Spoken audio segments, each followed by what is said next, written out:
नमस्कार मित्रांनो, यशाचे रहस्य ज्योतिष मराठी चॅनल मध्ये मी मुकुंद कोळंबकर आपले सहर्ष स्वागत करत आहे।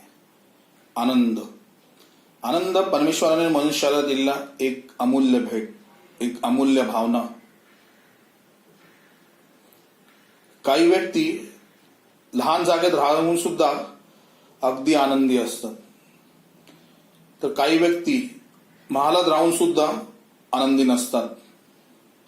काही माणसे पैशाने श्रीमंत असून सुद्धा आनंदी नसतात। तर मित्रांनो, काही व्यक्ती गरिबीत सुद्धा आनंदी राहतात। काही पालक व त्यांची मुले अगदी 40-45% मिळवून सुद्धा आनंदी असतात, तर काही पालकांची मुले अगदी 90-95% मिळवून सुद्धा आनंदी नसतात।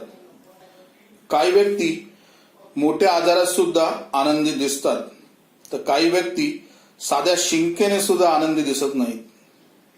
काही व्यक्ती एका नातेसंबंधात सुद्धा आनंदी असतात, तर काही व्यक्ती अनेक रिलेशनशिप करून सुद्धा आनंदी नसतात।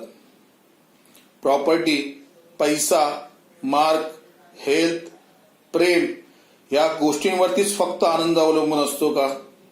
आयुष्यात अनेक गोष्टी मिळून सुद्धा काही व्यक्ती का आनंदी नसतात? तर दुसरीकडे कमी संसाधने मिळून सुद्धा काही व्यक्ती का आनंदी असतात?